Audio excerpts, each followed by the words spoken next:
My parents did not come to my graduation and replaced me with another girl. My name is Lorraine. I'm 25 now, but this story really begins around the time I was finishing college. I'm the youngest of three. My older brothers, Franklin and Ellis, have always been the center of attention in our family. Growing up in a small town in Indiana, where family dinners and Sunday service were sacred, I learned pretty quickly that being the quiet one meant people assumed you were okay even when you weren't. Franklin, the eldest, was the golden child. Everything he did was somehow extraordinary, even when it was ordinary. He got average grades in school, but they were always praised like he was headed to NASA. Ellis, the middle child, was the rule breaker. He stirred things up, skipped school sometimes, got into small bits of trouble, but somehow, that made him interesting. Our parents, especially my mother, found him challenging in a good way, whatever that means. And me? I followed the rules. Did well in school. Helped around the house. I didn't make waves. I got used to being unnoticed. That didn't really bother me, not then. I was used to flying under the radar.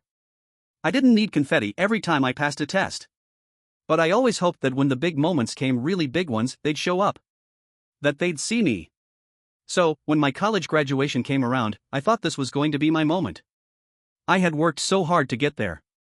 For years of balancing part-time jobs, internships, long nights studying at the library while my friends were out. I didn't go to parties. I didn't waste time.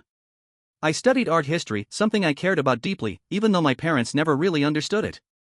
To them, it wasn't practical. Not like law or nursing or something they could brag about at church. Still, I invited them. I sent the email 3 months ahead of time, followed by a handwritten note with the date and time. I even called a few weeks before just to make sure they'd be there. My mom was short on the phone, but she said, "We'll see what we can do." That didn't sound like a yes, but it wasn't a no, so I held on to that. The day of graduation came, and I sat there in my cap and gown, trying not to sweat through my robe. It was sunny and humid, and my stomach was doing backflips. I kept looking out at the crowd, scanning every row for a glimpse of them. I even texted my mom, "Are you here yet? I think they're starting soon." No reply. I kept telling myself they were late. Maybe parking was a nightmare. Maybe they were stuck in traffic. Maybe they were just being my parents, slightly indifferent, but still coming. They never came. I walked across that stage and smiled for the camera, trying to pretend I didn't feel like a fool. When the ceremony ended, my phone buzzed. Finally. It was a message from my mom. It read, "Couldn't make it today. Hope you understand." That was it. No explanation. No apology. No "we're proud of you" or "we wish we could have been there." Just that. I stared at the message for a long time. I didn't know what to say. My roommates were already hugging their parents, crying, taking photos, planning dinner celebrations. My best friend's mom was crying like she had just graduated.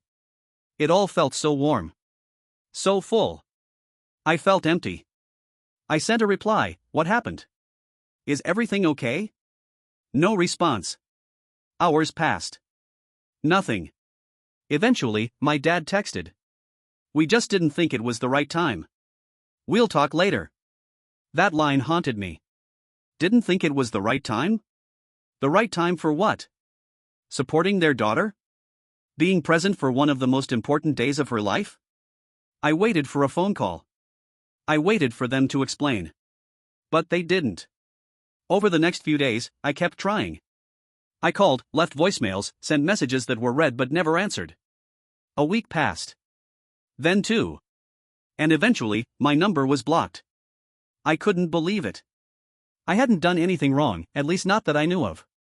I hadn't fought with them. I hadn't asked them for money. I hadn't caused any kind of trouble. I graduated. That was all. And they shut me out. I felt like I was spinning in circles trying to make sense of something that didn't make sense. My whole life, I had tried to be the one who made things easier for them. I never gave them the headaches Ellis did. I never demanded praise like Franklin. I just tried to be good. Helpful. Quiet. And now, I was invisible. After nearly a month of silence, I finally got a message from Ellis, of all people. We hadn't been close growing up, but I still thought he might understand. Maybe he'd tell me what was going on. Instead, he said something that made everything worse. "I think you should give Mom and Dad some space. They're just done trying." Done trying what? I asked. He replied, "It's not personal. They're just tired. You've always been kind of complicated." I read that text over and over. Complicated? I didn't know what that meant. I didn't drink, I didn't do drugs, I didn't scream at them or make scenes. I had always thought that meant I was making their lives easier. Now I was being told that I was a burden. It didn't make sense. But I had a feeling deep down that something else was going on. Something I didn't know yet. So I started asking around. And that's when I saw it. A friend of Ellis had posted a photo on social media from what looked like a family dinner. At first, I didn't think anything of it. Then I looked closer. My parents were there. Franklin. Ellis. All smiles. And seated next to my father, with her hand resting gently on his shoulder, was a woman I'd never seen before. Younger than my mother. Perfect hair. Beaming smile. The caption read, "Welcome to the family, Ainsley. So glad to have a new sister-in-law." My stomach dropped. I wasn't the one who had walked away from the family. They were the ones who replaced me. I couldn't stop staring at the photo. My family, my entire family, gathered around a long wooden table I recognized from our old dining room. There were glasses of sweet tea, plates of roast and mashed potatoes, and smiles on every face. And at the center of it all was her. Ainsley. She looked like she belonged. Like she had always been there. Like the space where I used to sit had always been hers. The caption said she was a sister-in-law, but neither of my brothers was married. I hadn't heard anything about a wedding, not even a relationship. I knew Franklin had been seeing someone off and on, but he was notoriously private. Still, something about it didn't feel right. None of this did. Who was she? And more importantly, why was she being welcomed so warmly while I was being pushed out? I tried not to jump to conclusions. I reminded myself that social media only shows a slice of life, that people post what they want others to see. But that didn't help. The more I stared at the picture, the more I realized just how deliberate it all felt. They hadn't just forgotten about me. They had moved on. I didn't reach out again that night. I couldn't. Instead, I sat on the edge of my bed, looking at my own framed graduation photo, the one my roommate had taken on her phone, because no one else had been there. The loneliness was unbearable. A few days later, I called Franklin. He was always a little more level-headed than Ellis. Maybe he'd tell me what was really going on. Maybe this was just a misunderstanding. He picked up on the second ring. "Hey, Rain," he said. That was his old nickname for me. Rain. Short for Lorraine. Hearing it felt like salt in a wound. "Hey," I said quietly. "Can we talk?" There was a pause. "Is this about Mom and Dad?" "I guess it's about all of you," I said. "You've been shutting me out. And I saw that photo, with the new girl." "Ainsley?" He didn't answer at first. Then he said, "Yeah. Ainsley's been around a lot lately." "Who is she?" "She's close to the family," he said, carefully choosing his words. "She and Ellis have been serious for a while." "Serious enough to be called a sister-in-law?" He sighed. "Look, Lorraine, I don't want to get into this." "Why not?" "Because I think it's better if you talk to them." "I don't want to speak for anyone." "Franklin," I said, my voice sharper than I intended, "I've tried talking to them. They blocked me. They won't answer my calls. And now you're all sitting around at family dinners with a woman I've never met like nothing happened. You're making this more dramatic than it needs to be." I felt my throat tighten. "Then tell me what's happening." He was quiet for a long time before finally saying, "They just think it's better this way. Less conflict. Less stress." "Less me, you mean?" I could hear the discomfort in his breathing. "It's not like that." "Then what is it like?" "Because it sure feels like I've been erased." He didn't respond. "That's what I thought," I said and hung up. That conversation broke something in me. For days afterward, I went through a cycle: anger, confusion, grief, back to anger. I thought maybe if I just gave it time, someone would come to their senses. Maybe my mom would call. Maybe my dad would send one of his long, rambling emails. But nothing came. And that's when I really started digging. I didn't want revenge, I wanted clarity. I needed to understand why, after 25 years of trying my best, my own family had cut me out like a loose thread. I started asking people who might know something. Distant cousins. Friends of my brothers. even old neighbors. And slowly, a clearer picture started to form. Ainsley had been around for several months. She wasn't just Ellis's girlfriend, she was practically living with him. And for reasons I couldn't fully understand, my parents adored her. She went with them to church, helped clean out the garage, cooked with my mom, smiled for pictures at Sunday dinners. And according to more than one person, my parents had started referring to her as the daughter they never had. That one stung more than anything else. I was their daughter. I had been their daughter. But apparently, I hadn't been the right kind. What made it worse was how everyone talked about her. She just fits. She gets along with everyone. She's so thoughtful. She's made your mom so happy. It wasn't that I was bitter about someone being liked. I wasn't. I wanted my family to be happy. But how could I not take it personally when their happiness seemed to come at my expense? And then, one day, I found out something that changed everything. An old family friend, Mrs. Halperin, who used to live across the street from us when I was in high school, called me out of the blue. She had no idea I'd been cut off. She just assumed I'd been busy with work. We talked for a bit, catching up. Then she casually mentioned something about the family house being sold. "Your parents must be exhausted," she said. "Packing up a whole house at their age." I froze. "What house?" "The old place, sweetheart. Didn't they tell you? They're selling it and moving into a condo. Ainsley's helping with the process." I couldn't speak. "Ainsley's been a big help," she continued. "They say she's like family. That she's been organizing paperwork, helping your dad clean out the attic." I thanked her and hung up shortly after. My hands were shaking. The house. My house. The place where I'd grown up. The place where I'd scraped my knees on the driveway and cried in the hallway after my first breakup. They were selling it. And I hadn't heard a word. But that wasn't the worst part.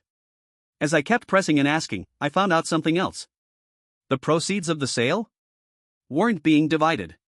My parents had decided to gift the money to Ainsley to help her start her life with Ellis. No mention of Franklin. No mention of me. Just Ainsley. Like she was the future of the family. And I was the past. I didn't sleep much after that call with Mrs. Halperin. The image of Ainsley sorting through old boxes in the attic where I used to keep my sketchbooks made my stomach churn. I kept thinking about the photo albums. The childhood ornaments. My grandmother's quilt stuff my mother had once told me would one day be mine. Were they giving that away too? I tried to keep calm, to think rationally. Maybe there was a misunderstanding. Maybe the house sale was something temporary, or maybe, just maybe, my parents hadn't realized what this all looked like to me. But the more I thought about it, the less that seemed possible. I had been shut out. Not accidentally. Not passively. Deliberately. And now, I was being replaced. So I made a decision. I wasn't going to stay quiet anymore. For most of my life, I avoided confrontation. I was the peacemaker. The one who let things slide. I gave my brothers the last piece of pie, said it's fine when I didn't feel fine, let birthdays go by with little more than a voicemail. But not this time. I called my mother that Friday evening. She answered on the fourth ring. Her voice was as cool as ever. "Lorraine. I'm in the middle of something. Can this wait?" "No," I said, my voice steadier than I expected. "We need to talk." A pause. "I'm listening," she said. "I know about the house," I said. "And I know you're planning to give the money to Ainsley." Silence. "Then, that's not your concern." "It is my concern," I snapped. "You're selling the home I grew up in and giving everything to a woman I've never met. And meanwhile, I'm blocked, ignored, erased." "You're being dramatic," she replied, but her tone was defensive now. "Am I? You skipped my graduation, blocked my number, told Ellis to pass along that I'm too much, and now you're liquidating the only piece of this family that's ever felt like it belonged to me." She exhaled sharply. "You've always taken things so personally, Lorraine. That's the problem." I clenched my jaw. "Because I'm your daughter. And it is personal. You replaced me without a word. You've taken everything, and you haven't even tried to explain why." Her voice turned cold. "You want honesty? Fine. We're tired. We're too old to keep walking on eggshells with you. Ainsley brings calm. You bring conflict. I bring questions," I corrected. "I bring effort. I brought 4 years of college, working 3 jobs, sending letters, calling. All I ever wanted was for you to show up. And you didn't. Not once. She didn't answer. So tell me, I said, what did I do that was so terrible? What made me so disposable? You always made everything so hard, Lorraine, she muttered, more to herself than to me. You overthink. You get emotional. You expect too much. There it was. Too much. Too emotional. Too intense. Too difficult. Never enough of what they wanted. The line went quiet. I could hear her shifting the phone. Finally, she said, this is why we made the choice we did. It's peaceful now. I laughed softly. It wasn't funny, but it was the only way to keep from crying. I'm glad you have peace, Mom. But you should know something, I'm not just going to fade away. Then I hung up. And I meant it. That weekend, I met with a lawyer. I hadn't told anyone, but my grandfather had once included me as a partial beneficiary in his estate. He passed before I turned 18, and most of his assets, what little he had been passed down to my parents with the understanding that a portion would be split among his grandchildren. That included me. That included the house. The lawyer was an older woman named Janice who treated me like I mattered from the moment I walked in. I told her everything, not just about the money or the house, but about the sudden cutoff, the emotional spiral, the new woman being folded into my place. She listened quietly, took notes, and after I was done, she said something I'll never forget. You don't need their permission to stand up for yourself. Over the next few weeks, she helped me dig through every legal document, every title and trust. And slowly, I began to build a case, not just a legal one, but an emotional one. A foundation of truth. I wasn't bitter, and I wasn't out for revenge. I just wanted fairness. I wanted a voice. Then I sent out letters. To my parents. To Franklin. To Ellis. Formal letters, typed and signed. They stated clearly that I was contesting the sale of the house based on the terms of my grandfather's will and that I intended to pursue mediation if necessary. I expected them to lash out. But I heard nothing. Instead, a week later, I got a message from Franklin. We need to talk. I agreed to meet him in person. We sat in a small coffee shop downtown, a quiet place with old furniture and wood-paneled walls. He looked older, more tired than I remembered. He was always the polished one, but that day, he looked worn down. Why now, he asked. Why go this route? Because you all gave me no other option, I said. You didn't just shut me out, you tried to erase me. And when I asked for answers, I was told I was too much. Too hard to love. He looked away. I never said that. But you stood by and let them say it, I replied. And then you smiled in photos with the person they decided to replace me with. He nodded slowly. I don't know what to say. It's all gotten messy. No, I said, my voice quiet but firm. It got intentional. And you didn't speak up. He rubbed his forehead. Look. Ainsley is kind. She really is. And she's done a lot for them. But, this? What they did to you? It wasn't right. For a moment, I felt the tension in my chest loosen. But I didn't smile. Not yet. I'm not here for sympathy, I said. I just want what I was promised. And I want to stop pretending that none of this happened. He nodded again. I get it, he said. I don't think you do, I said gently. But I hope you will. The next week, a formal mediation was set up. My parents didn't come. They sent a lawyer instead. Janice handled everything with quiet confidence.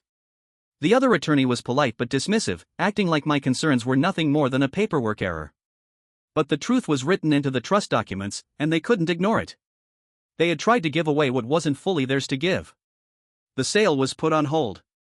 That night, as I sat on my balcony watching the rain tap against the railing, I felt something I hadn't in months. Power. Not the kind that controls or forces, but the kind that comes from refusing to disappear. I wasn't finished yet. But for the first time in a long time, I felt like I was just beginning. The legal proceedings dragged on for months. There were calls, filings, emails, and a few tense meetings where neither of my parents showed their faces. They left everything in the hands of attorneys. Even as the reality of their decision unraveled, they couldn't bring themselves to speak to me directly. Not once. It stung at first.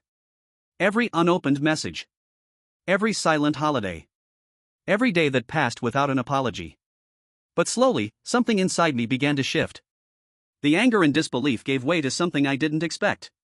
Clarity. I began to realize that I had spent most of my life waiting for people to change in ways they were never willing to. I thought if I worked hard enough, stayed quiet long enough, made the right choices, they would finally see me. Finally choose me. But they never did. And they never would. The mediation ended with a formal agreement.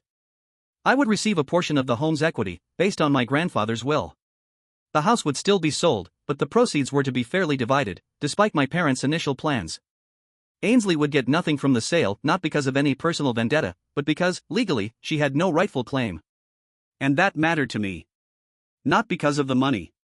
But because, for once, I had not been ignored. It wasn't a perfect victory. It didn't fix the years of silence, the skipped graduation, the erasure. But it was something solid. A boundary drawn in ink and signed on paper. A line I had chosen to draw. With the money I received, I didn't buy anything flashy. I rented a modest studio space in a nearby town and opened a small gallery that doubled as an art collective.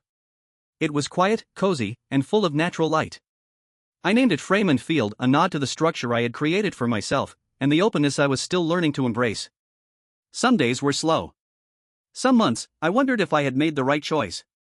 I'd stare at the empty chairs in my gallery, remembering all the events my parents had missed. All the conversations that would never happen. But other days? People walked in. Young students. Retired painters. Parents with kids who asked, "How do you make the sky look like that?" Those were the days I felt whole. Ellis never reached out. Not once. Franklin sent a message 2 months after the mediation was finalized. It was short, just a few lines. "I don't know if it means anything now, but I'm sorry. For not saying more. For letting you carry it alone. If you ever want to talk, I'm here." I didn't reply right away. I needed time to decide if I believed him. If he meant it. 3 weeks later, I sent a reply. "Thanks. I'm doing okay. Maybe one day we can talk." I haven't heard from him since. But I'm okay with that. Some doors open slowly. Some never open again. But I'm no longer the one standing on the porch, waiting for someone to let me in. I drive past the old neighborhood sometimes. The house sold quickly. A new family moved in, a young couple with 3 kids and a trampoline in the yard. The shutters are painted blue now. The tree in the front yard has a tire swing. It's not mine anymore. Not in the way it used to be. But I'm not bitter. Because I have something now that I never did before. A life of my own choosing. Free of auditions for love. Free of expectations I'll never meet. Free of trying to squeeze myself into a shape that fits their idea of worthy. I've learned that sometimes, the closure you want will never come. Sometimes, people will walk out without explanation, and healing has to happen in the silence they leave behind. But I've also learned that there's strength in starting over. Not just for revenge. Not for vindication. But for peace. Not long ago, a young woman came into my gallery. She was nervous, carrying a portfolio of soft pencil sketches and watercolors she said she'd never shown anyone. We sat and talked for nearly an hour. She told me she didn't think her work was good enough. That her parents wanted her to be a nurse, not an artist. That she felt invisible sometimes, like no one would ever take her seriously. I looked her in the eye and told her what I wish someone had told me a long time ago. You don't need anyone's permission to take up space. She cried. I cried a little too. We framed 2 of her sketches together and hung them by the window. They catch the light every afternoon, just like hope. And in moments like that, I don't think about what I lost. I think about what I've built. Thank you for watching the video. Like it if you watched the video to the end and don't forget to subscribe. Have a nice day.